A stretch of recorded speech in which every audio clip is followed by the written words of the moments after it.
Welcome to பணியும் வாய்ப்பும். எஸ்எஸ்சியோட selection post exam நடந்துட்டு இருக்கு. நிறைய ஸ்டூடெண்ட் இந்த எக்ஸாம் கொடுத்துருப்பீங்க. அப்கமிங்ல நிறைய ஸ்டூடெண்ட்டுக்கு வந்து இருக்கலாம். எதுக்கு இந்த வீடியோ அப்படின்னா, எஸ்எஸ்சி நியூ வெண்டர் சேஞ்ச் பண்ணதுக்கு அப்புறம் நிறைய இஷ்யூஸ் வந்து வந்துட்டு இருக்கு. அது ரெண்டா டிவைட் பண்ணிக்கலாம்.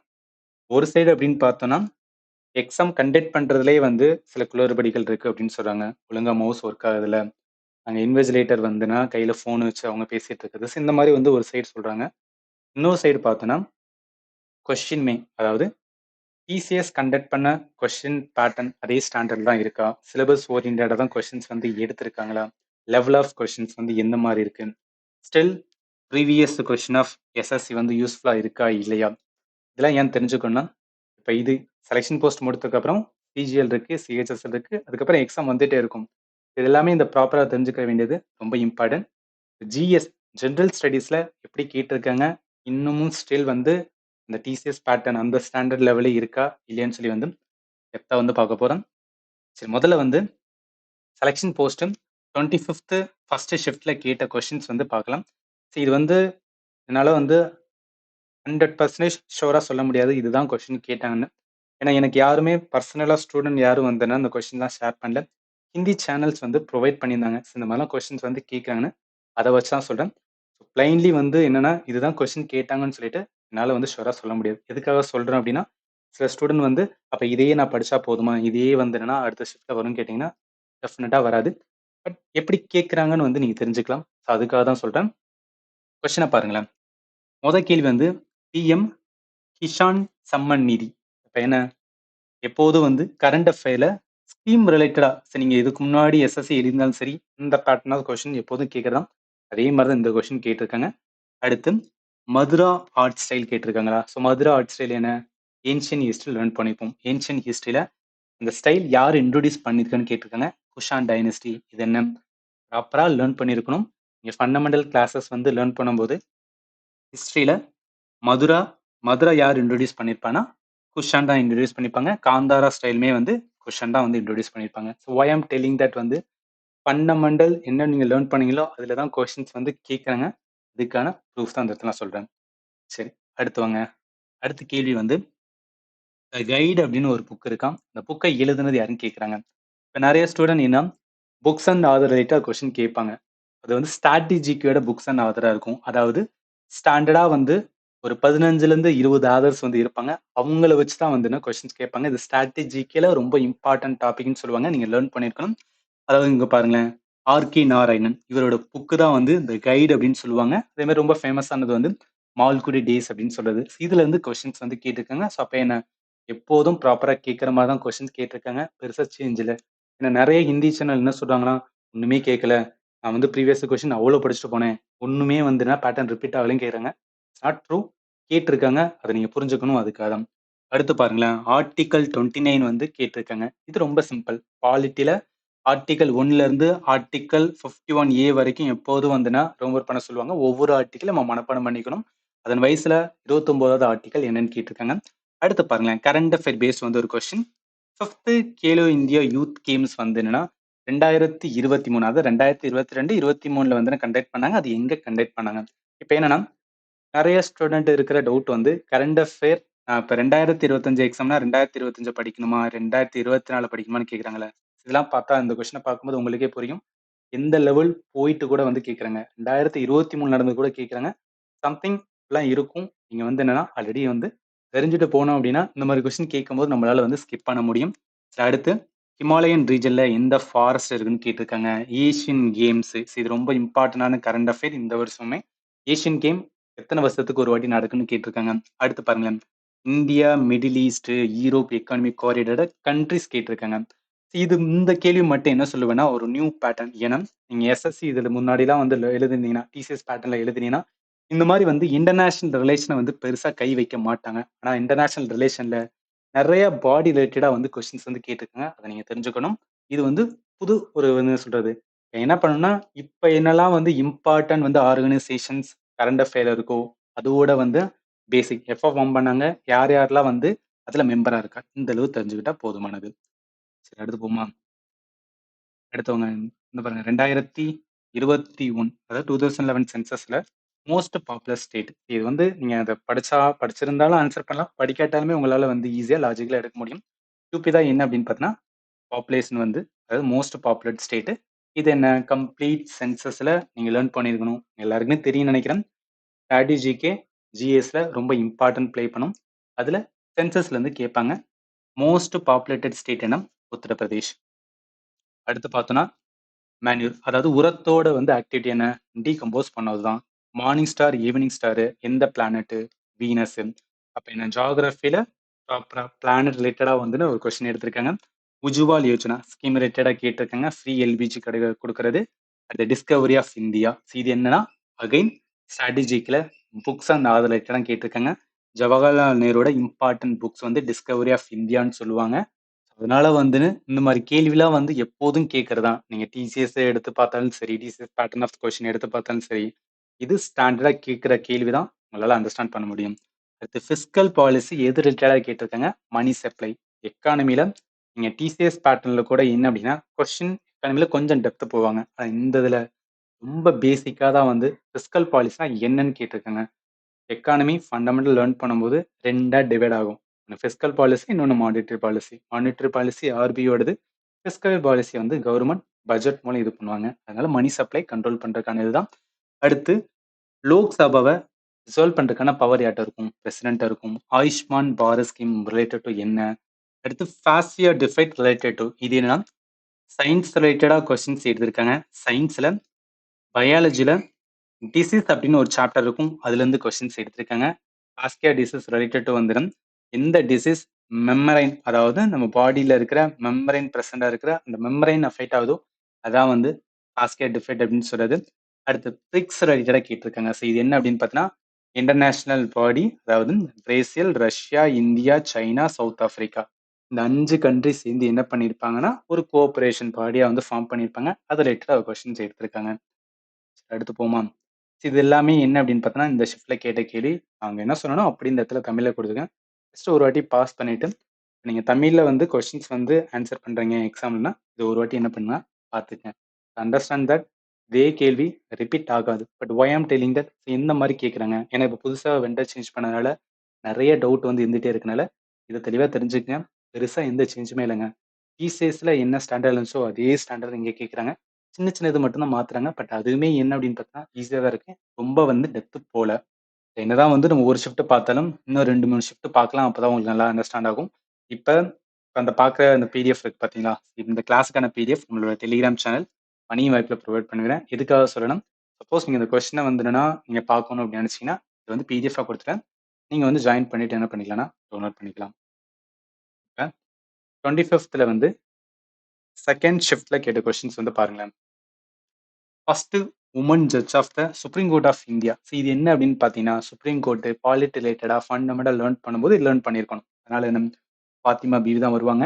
அடுத்து பாருங்களேன், இந்தியாவோட லார்ஜஸ்ட் கண்டெய்னர் போர்ட் எதுன்னு கேட்டிருக்காங்க. இது ஜியோகிராஃபில வந்துன்னா ரொம்ப பேசிக்கா லேர்ன் பண்ணும்போது, அதாவது என்னெல்லாம் போர்ட்ஸ் இந்தியால இருக்குன்னு சொல்லிட்டு, நீங்க ஒரு இந்தியா மேப்ல லேர்ன் பண்ணியிருப்பீங்க. அதுல வந்து கேட்டிருக்காங்க. ஜவஹர்லால் ஏர்போர்ட் தான் வந்து largest port. Mughal style influence பண்ணது யாரு? நெறைய பேர் வந்து இன்ஃப்ளூயன்ஸ் பண்ணுவாங்க. பெர்ஷியன், டர்க்கு, மங்கோலி, இந்தியன் எல்லாமே வருவாங்க. ஏன்னா எல்லா பீரியடுமே அதாவது 4மே வந்து முகல் பீரியட்ல இருந்திருக்கும். அதனால அவங்களால இன்ஃப்ளூயன்ஸ் ஆயிருப்பாங்க. அடுத்து பாருங்களேன், இம்பீச்மென்ட் பிரசிடென்ட்டோட இம்பீச்மென்ட் ஆர்டிகிள் என்ன 61 டாக் அபௌட் வந்து பிரசிடென்ட்டோட இம்பீச்மென்ட். அடுத்து ரிக் வேதல வந்து சோமராஸ் அப்படின்னு இருக்கும். அது எந்த மண்டல்ல வந்து குடுத்திருப்பாங்க. ரிக் வேதல நெறைய மண்டல் இருக்கும். மொத்தம் 10 மண்டல் இருக்கும். அத 9வது மண்டல்ல மென்ஷன் பண்ணியிருப்பாங்க. ஸோ இது வந்து என்னன்னா ஒரு டஃபஸ்ட் கொஸ்டின். ஏன்னா இந்த அளவுக்கு போயிட்டு டெப்த்தா வந்து எடுக்க மாட்டாங்க. இது வந்து கேட்டுக்கங்க. அடுத்து ரெவென்யூ டெபிசிட் ரிலேட்டட் கேட்டிருக்காங்க. ஸோ ரெவென்யூ டெபிசிட்னா என்ன? ரெவென்யூ எக்ஸ்பெண்டிச்சர் எதை விட அதிகமா இருக்கும் அப்படின்னா, ரெவென்யூ இன்கம் விட. அதனால தான் ரெவென்யூ டெபிசிட் அப்படின்னு சொல்லுவோம். அடுத்து சார்க் மெம்பர் அதாவது south east association regional cooperation சொல்லுவோமா? அதுல யார் மெம்பர் அல்லன்னு கேட்டிருக்காங்க. சைனா மெம்பர் கிடையாது. அதே மாதிரி பார்லிமெண்ட்ல இருக்கிற டோட்டல் மெம்பர் கேட்டிருக்காங்க. So 550 max. அதே மாதிரி இப்ப இருக்கிறது பிரசண்டா இருக்கிறது 543. அதே மாதிரி அடுத்துப்பாங்களேன். அடுத்த கொஸ்டின் பார்த்தோம்னா, ராஜ்யசபால பிரசிடென்ட் எத்தனை பேரை நாமினேட் பண்ணுவார்ன்னு கேட்குறாங்க. 12 பேர். எல்லாமே ரொம்ப ரொம்ப ரொம்ப ஸ்டாண்டர்ட் ஃபண்டமெண்டல் லேர்ன் பண்ண தான் அப்படியே கேட்டிருக்காங்க. அடுத்த WTO வந்து எப்ப எஸ்டாப்ளிஷ் பண்ண இயர்? பிம்ஸ்டெக் என்பது ஒரு ஆர்கனைசேஷன் தான். அவங்களோட வந்து என்ன அப்படின்னு பார்த்தீங்கன்னா, இயர வந்து கேட்டிருக்காங்க. அடுத்து வீனஸ் மிஷனோட பர்ப்பஸ் என்ன? அங்க போய் என்ன பண்ணுவாங்க? இந்த சர்ஃபேஸ் ஏரியா, ஐ மீன் சர்ஃபேஸ் ஸ்ட்ரக்சர், கிளைமேட்ட வந்து என்னன்னா கம்ப்ளீட்டா அனலைஸ் பண்ணுவாங்க. அதுதான் அவங்களோட வந்து பர்ப்பஸா இருக்கும். அடுத்து ஒரு கொஸ்டின் ஆந்திர பிரதேசல வந்து ஏதோ லேபர் மூவ்மெண்ட் ரிலேட்டடா ஏதோ கொஸ்டின் கேட்டான்னு சொல்லிட்டு மென்ஷன் பண்ணியிருந்தாங்க. பட் ஆக்சுவலா இது வந்து ப்ராப்பரா தெரியல. எந்த இதுல இருந்து எடுத்தாங்கன்னு தெரியல. கொஸ்டின் கொஞ்சம் ட்விஸ்டடா இருக்கு. பார்த்துக்கங்க. அடுத்து ரைபோசோம். இதெல்லாம் என்ன? ரொம்ப பேசிக். பயாலஜில ரைபோசோமோட வேலை என்ன இருக்கும்? புரோட்டீன வந்து சிந்தசிஸ் பண்ற வேலையா இருக்கும். அடுத்து பாருங்களேன். ஃபார்மரோட ஒரு ஃபினான்ஷியல் ஸ்கீம். எது பெனிஃபிஷியலான ஃபினான்ஷியல் ஸ்கீம் அப்படின்னா, பிரதான் மந்திரி ஃபசல் பீமா யோஜனா. இது என்ன? இன்சூரன்ஸ் ஸ்கீம் இருக்கா? ஸோ அந்த இன்சூரன்ஸ் ஸ்கீம் தான். இதுதான் வந்து என்னன்னா, ரொம்ப பெனிஃபிஷியல் ஸ்கீம் அப்படின்னு சொல்லுவாங்க. அடுத்து மானிட்டரி பாலிசி மூலம் ஆர்பிஐ இன்ஃப்ளேஷன் அதிகமா இருக்கும்போது என்ன ஸ்டெப் எடுப்பாங்கன்னு கேட்டிருக்காங்க. இது எல்லாமே கான்செப்ட். நீங்க மானிட்டரி பாலிசி எப்போ வந்துன்னா, அதாவது ஃபண்டமெண்டல் லேர்ன் பண்ணும்போது லேர்ன் பண்ணியிருக்கணும். அது என்ன கான்செப்ட்னா, இப்ப இன்ஃப்ளேஷன்னா என்ன? மக்கள் கிட்ட அதிகமா கையில காசு இருக்கு. அதுதான் இன்ஃப்ளேஷன் அப்படின்னு வந்து சொல்லுவோம். அத கம்மி பண்ணணும்னா என்ன பண்ணுவாங்கன்னா, ஆர்பிஐ இன்ட்ரெஸ்ட் ரேட்ட வந்து இன்கிரீஸ் பண்ணுவாங்க. இன்ட்ரெஸ்ட் ரேட்னா என்ன? இப்போ ஒருத்தவங்க நம்ம கடன் வாங்க போறோம்னா, அதுல வந்துனா இவ்வளோ இன்ட்ரெஸ்ட் அப்படின்னு சொல்லுவோமா? அந்த ரேட்ட தான். அத இன்கிரீஸ் பண்ணும்போது என்ன? ஆர்பிஐ இன்கிரீஸ் பண்ணானா, ஆர்பிஐ கிட்ட யாரு கடன் வாங்குவாங்கன்னா, பேங்க் வாங்குவான். ஸோ பேங்க் என்ன பண்ணுவான்? அப்ப வாங்குறத கம்மி பண்ணுவான். அதனால பேங்க் கிட்ட யார் வாங்குவா? மக்கள் வாங்குவாங்க. மக்கள் வாங்கும்போது இன்ட்ரெஸ்ட் ரேட் அதிகமா இருந்துச்சுன்னா, பேங்க்ல இன்ட்ரெஸ்ட் ரேட் அதிகமா இருந்துச்சுன்னா, நம்ம மக்கள் பெருசா வந்து வாங்க மாட்டோம். இதன் மூலம் என்னன்னா, மக்கள் கிட்ட இருக்கிற வந்து பணம் குறையும். ஏன்னா வாங்குனா தான் பேங்க் கம்மியான இன்ட்ரெஸ்ட் ரேட் குடுத்தா எல்லாரும் போய் வந்து கடன் வாங்குவாங்க. எல்லார்கிட்டயும் வந்து கையில காசு இருக்கும். அத கம்மி பண்றதுக்காக என்ன பண்ணுவோம்னா, இன்ட்ரெஸ்ட் ரேட்ட இன்கிரீஸ் பண்ணுவாங்க. Once RBI interest rate increase பண்ணா, பேங்க் இன்கிரீஸ் பண்ணும்.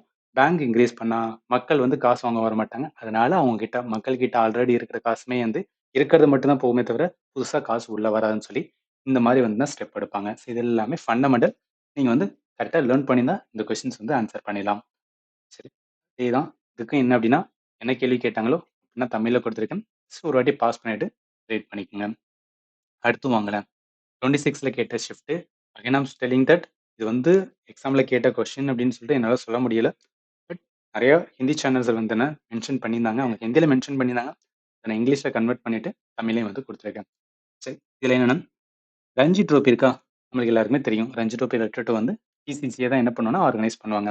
நைட்டிங்கேல் ஆஃப் இந்தியா யாருன்னு கேட்டிருக்காங்க. சரோஜினி நாயுடு, மாடர்ன் இந்தியாலருந்து ப்ராப்பர் ஒரு கொஸ்டின்.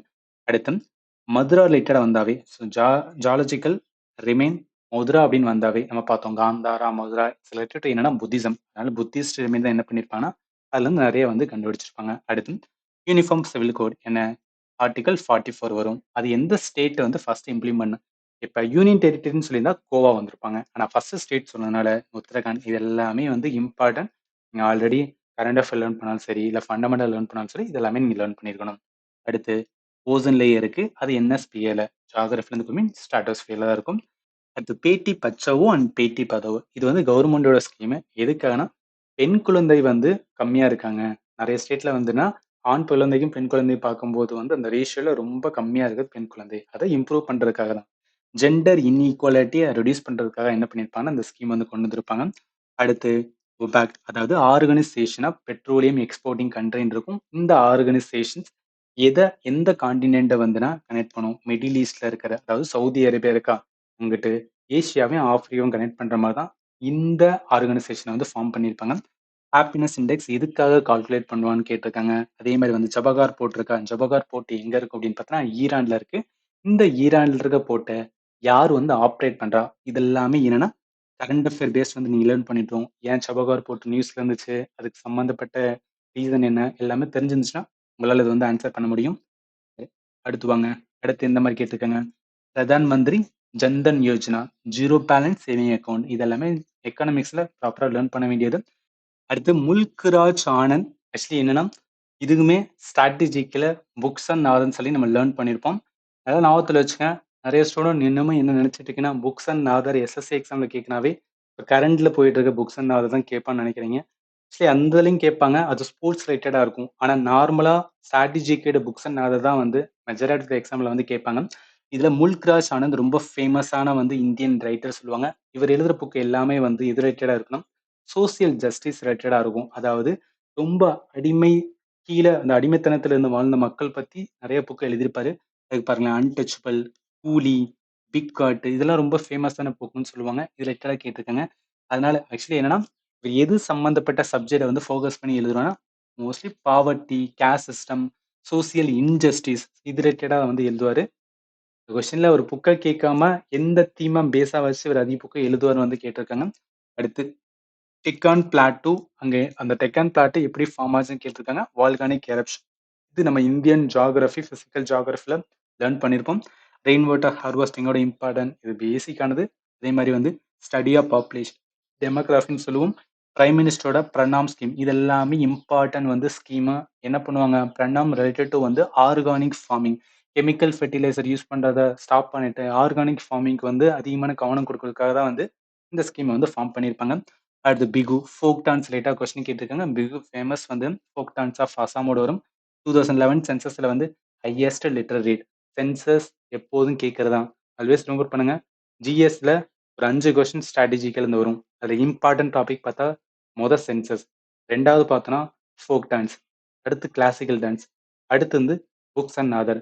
அடுத்து பார்த்தோம்னா ஃபெஸ்டிவல் மியூசிக்கல் இன்ஸ்ட்ருமெண்ட்ஸ். இந்த டாபிக் தான் வந்து மேஜரா வந்து கேட்பாங்க. இதை நீங்க ப்ராப்பரா வந்து லேர்ன் பண்ணணும். அடுத்து மதுரா. ஸோ மதுராவோட ஸ்டைல் வந்து இந்தியன் ஸ்டைல். ஆக்சுவலி என்ன அப்படின்னா, குஷான் டைனஸ்டி தான். அந்த குஷான் டைனஸ்டில மதுரா வந்து ஆர்ட் அதாவது புத்திஸ்ட் ஸ்கல்ப்சர வடிவமைக்கல வந்து ஒவ்வொரு சைடு வந்து ஒரு இம்பார்ட்டன்ட் இருக்கும். காந்தாரா அப்படின்னு சொன்னாவே வந்து இன்ஃப்ளூயன்ஸ் வந்திருக்கும். மதுரா அப்படின்னு சொன்னாவே நம்ம இந்தியன் மக்கள் இங்க இருந்தவங்களே வந்து என்ன பண்ணா ஒரு கலையை உருவாக்கியிருப்பாங்க. அதுதான் வந்து நம் மதுரா ஸ்டைல், இந்தியன் ஸ்டைல்னு சொல்றது. அடுத்து பாருங்க. What happen when the demand is more than the supply? என்ன ஆகும்? சப்ளையை விட டிமாண்ட் அதிகமா இருக்கும்போது ஆப்வியஸ்லி என்ன ஆகும்னா பிரைஸ் வந்து இன்க்ரீஸ் ஆகும். இது எல்லாமே சிம்பிளான கேள்வி தான். எக்கானமி பொறுத்தளவுக்கு ரொம்ப பேசிக்கா தான் எடுத்திருக்காங்க. ஈவன் நீங்க பார்த்துக்கலாம். ஆக்சுவலி ஸ்ட்ராட்டஜிக்கலே சென்சஸ்ல லிட்ரஸில கேரளா தான் வந்து 95% வந்து லிட்டரஸ் இருக்கும். as per 2011 வரைக்கும். இப்ப 2025ல சென்சஸ் வந்து எடுக்கதா சொல்லியிருக்காங்க. அது வந்தா அதை நம்ம என்ன பண்ணணும்னா அப்டேட் பண்ணிக்கணும். சரி. அடுத்து வாங்க. இதுலயுமே என்ன அப்படின்னா, கம்ப்ளீட்டா பார்த்த கொஸ்டின் எல்லாமே நான் தமிழ்ல குடுத்துருக்கேன். ஜஸ்ட் ஒரு வாட்டி பாஸ் பண்ணிட்டு, நீங்க வந்து ரீட் பண்ணிக்கலாம். சரி. அடுத்து 26ல செகண்ட் ஷிஃப்ட் எப்படி கேட்டிருக்காங்க அப்படின்னா, புக்க வந்து கேட்டிருக்காங்க. Wings of fire. So wings of fire எல்லாருமே ஈஸியா ஆன்சர் பண்ண முடியும். அப்துல் கலாமோட புக்கு தான் வந்து விங்ஸ் ஆஃப் ஃபயர். அடுத்து சுகர் கேன் நம்ம இந்தியால எந்த ஸ்டேட் அதிகமா ப்ரொடியூஸ் பண்ணுவான்னு கேட்டிருக்காங்க. உத்தரப்பிரதேஷ் தான் வந்துனா அதிகமா ப்ரொடியூஸ் பண்ணுவாங்க. அடுத்து பாருங்களேன். ஆக்ராவ வந்து தலைநகரமா கொண்டு எந்த எம்பையர் வந்து ஃபார்ம் பண்ணியிருப்பாங்கன்னா, சிகந்தர் லோடியோடது. இதெல்லாம் மெடிவல் இந்தியா கொஸ்டின். அடுத்து இன்வெஸ்டிகேட்டிங் டோப்பிங் ஏஜென்சி எந்த ஏஜென்சி நம்ம இந்தியான்னு கேட்டிருக்காங்க. National anti doping agency. அதை வச்சு டோப்பிங் அப்படின்றதுக்கு நீங்க டோப்பிங் வச்சு ஈஸியா கனெக்ட் பண்ணிடலாம். அடுத்து பாபர் அதாவது முகல் எம்பையர்ல ஃபவுண்ட் பண்ண பாபர் இப்ராஹிம் லோதியை வந்து டிஃபெக்ட் பண்ணியிருப்பாரு. அந்த பேட்டிலோட பேர் என்ன? பேட்டில பானிபட் அப்படின்னு சொல்லுவோம். ஃபர்ஸ்ட் பேட்டில பானிபட் அது கேட்டிருக்காங்க. திஷா அப்படின்னு சொல்லிட்டு கவர்மெண்ட்ல ஸ்கீம் இருக்கும். அது எந்த மினிஸ்ட்ரின்னு கேட்டிருக்காங்க. Ministry of rural development. பிரிக்ஸோட மெயின் ஃபங்க்ஷன் கேட்டிருக்காங்க. லைசோசோம். லைசோசோம் பயாலஜில ரொம்ப இம்பார்ட்டன்ட் வந்துன்னா, நம்ம செல்லோட ஒவ்வொன்றா படிக்கும்போது வந்து லைசோசோம் படிப்போம். லைசோசோம் என்ன சொல்லுவாங்கன்னா, சூசைட் பேக் அப்படின்னு சொல்லுவாங்க. நிறைய இதை என்ன பண்ணும்னா, தேவையில்லாத செல்கள் எல்லாத்தையுமே வந்து டைஜஸ்ட் பண்ணக்கூடிய திறமை கொண்டதான் வந்து லைசோசோம். அடுத்து பிரைஸ் குவான்டிட்டிக்கான ரிலேஷன்ஷிப் சொல்ற என்ன கர்வ்னா டிமாண்ட் கர்வ். அதாவது ஒண்ணும் கிடையாது. இப்ப இந்த சைடு பிரைஸ் அப்படின்னு வச்சுக்கோங்க. இந்த சைடு பிரைஸ்ன்னு வச்சுக்கோங்க. இந்த சைடு என்ன குவான்டிட்டி அப்படின்னு வச்சுக்கோங்க. இப்ப டிமாண்ட் கர்வ் எப்படி இருக்கும் அப்படின்னு பார்த்தீங்கன்னா, பிரைஸ் எப்ப அதிகமாகும் அப்படின்னு பார்த்தோம்னா, டிமாண்ட் வந்து ரொம்ப ஹையா இருக்கணும். ஸோ டிமாண்ட் ரொம்ப ஹையா இருக்கணும். குவான்டிட்டி கம்மியா இருக்கும்போது தான் என்ன அப்படின்னா, பிரைஸ் வந்துனா அதிகரிப்பாங்க. இந்த ரிலேட்டடா பேசுறது தான் வந்துனா டிமாண்ட் கர்வ் அப்படின்னு சொல்றது. இதெல்லாம் கேட்டிருக்காங்க. அடுத்து பாருங்களேன். அக்ஸலரேஷன்ஸ் மூவிங் ஆப்ஜெக்ட் ட்ரிபிள் ஆகும்போது கைனெடிக் எனர்ஜி என்னன்னு கேட்டிருக்காங்க. இது என்ன? சயின்ஸ்ல, பிசிக்ஸ்ல வந்து ஒர்க் எனர்ஜி வந்து பவர்ன்னு சொல்லிட்டு ஒரு கான்செப்ட் இருக்குமா? அதுல வந்து என்ன அப்படின்னா, இந்த எனர்ஜில கைனெடிக் எனர்ஜி. கைனெடிக் எனர்ஜிக்கான ஃபார்முலா என்ன? ஆஃப் எம்வி ஸ்கொயர்ன்னு சொல்லுவோம். இவன் என்ன சொல்றாங்க? ஆக்ஸலரேஷன் வந்துனா சேஞ்ச் ஆகுது. அது வந்து ட்ரிபிள் ஆகும்ன்னு சொல்லுவாங்க. நம்ம ஆக்ஸலரேஷன் இப்ப வினா என்ன? வெலாசிட்டி. வெலாசிட்டில ஏற்படும் மாற்றம் தான் என்ன சொல்லுவோம்? அக்ஸலரேஷன் அப்படின்னு சொல்லுவோம். இப்ப நார்மலா இருக்கு. இது என்ன ஆகுது அப்படின்னு பார்த்தோம்னா, ட்ரிபிள் ஆகுதாம். அப்ப ஆஃப் எம் வி வந்து என்னன்னா, இந்த இடத்துல வி 1ன்னு அர்த்தம். இந்த இடத்துல வி வந்து 3. அப்ப 3 ஸ்கொயர் போடும். ஸ்கொயர் பண்ண 3 என்ன ஆகும்னா 9.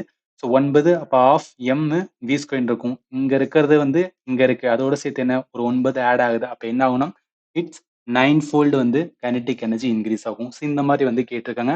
அடுத்த ஃபாசிலோட ஸ்டடி பேர் என்ன சொல்லுவோம்?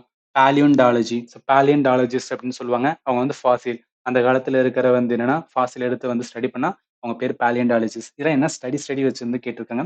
அடுத்து ஃபண்டமெண்டல் ரைட்ஸ் கான்ஸ்டிடியூஷன் என்ன பார்ட்டு? பார்ட் 3 இருக்கும். பிம்ஸ்டெக்கோட அப்ஜெக்டிவ் ரொம்ப பேசிக்கா தான் கேட்டிருக்காங்க. பிம்ஸ்டெக் என்பது ஒரு இன்டர்நேஷனல் பாடி. அந்த இன்டர்நேஷனல் பாடி எது சம்மந்தப்பட்டதுன்னு தெரிஞ்சா இந்த கொஸ்டின் ஆன்சர் பண்ணிடலாம். இஷா ஸ்கீமு, அதே மாரி ஒலிம்பிக் கேம்ல நம்ம இந்தியா எப்ப பார்ட்டிசிபேட் பண்றான்னு கேட்டிருக்காங்க. ஜிடிபியோட ஃபுல் ஃபார்மு, சென்ட்ரல் பேங்க் அதாவது நம்ம ஆர்பிஐ டெப்ட் மானிட்டரைசேஷனோட ரோல் என்ன பண்ணும்? லோக்சபால ஸ்பீக்கரா யார் இருந்தா? அஸ் பர் ஜனவரி 2025 யார் இருந்தா? இந்த மாரி கேட்டிருக்காங்க. இதுல நீங்க பார்த்தாவே தெரியும். கொஸ்டின் ரொம்ப, ரொம்ப, ரொம்ப என்ன சொல்றது? பேசிக்கா தான் கேட்டிருக்காங்க. எதுக்குமே போயிட்டு ரொம்ப டெப்த்தா போய் அந்த மாரி கேட்கல. 1 ஆர் 2 கொஸ்டின்ஸ் கேட்டிருக்காங்களே. 25 கொஸ்டின் கேட்கறதுல கண்டிப்பா ஒரு 5 கொஸ்டின்ஸ் டஃப்பா தான் இருக்கும். ஆனா அந்த 20 கொஸ்டின்ஸ் இந்த மாரி ஈஸியா தான் இருக்கும். இந்த மாரி இருக்கும்போது என்ன பண்ணீங்கன்னா, நீங்க மிஸ் பண்ணிறக்கூடாது. அதனால தான் சொல்றேன். இப்ப இதுக்குமே என்ன அப்படின்னு பார்த்தீங்கன்னா, நான் அப்படியே தமிழ்லயும் குடுத்துருக்கேன். ஜஸ்ட் ஒரு வாட்டி என்னன்னா, பாஸ் பண்ணிட்டு நீங்க ரீட் பண்ணிக்கலாம். இப்ப நான் எதுக்கு இதெல்லாம் சொல்றேன்னு வச்சுக்கங்களேன். இதுக்கான ரீசன் இருக்கு. அதாவது எப்படி கொஸ்டின்ஸ் கேட்குறாங்க. இப்ப நியூ வெண்டர் வந்தனால நெறைய சேஞ்ச் பண்ணுவாங்கன்னு கேட்டீங்கன்னா, அந்த மாரி எந்த சேஞ்சுமே இருக்காது. நெறைய என்ன சொல்றாங்கன்னா, "நான் படிச்சது எதுவுமே வரவே இல்ல. ஃபண்டமெண்டலே படிக்காதீங்க. எதுவுமே கேட்க மாட்றாங்க." அப்படின்னு சொல்லிட்டு என்னென்னமோ சொல்லிட்டு இருக்காங்க. பட் ஒண்ணு புரிஞ்சுக்கங்க. படிக்கிற ஸ்டூடண்ட் படிச்சு அவங்க என்ன பண்ணிக்கிட்டு இருக்காங்கன்னா, கிளியர் பண்ணி போயிட்டு தான் இருக்காங்க. ஸோ அத யோசிக்கிறத விட நம்ம ஃபண்டமெண்டல் லேர்ன் பண்ணிட்டு என்ன கேட்குறாங்களோ ப்ராப்பரா வச்சுக்கலாம். உங்க ஹார்ட் ஒர்க்கு டெஃபினட்டா என்னன்னா ரிசல்ட் கிடைக்கும். பெருசா யோசிக்காம just focus on preparation and time will come and you will succeed. நான் சொன்னதுல ஏதாவது டவுட் இருந்தா கூட இந்த வீடியோட கமெண்ட் செக்ஷன்ல மென்ஷன் பண்ணுங்க. கண்டிப்பா உங்களுக்கு ஆன்சர் பண்றேன். And finally thank you for வாட்சிங் and have a nice day.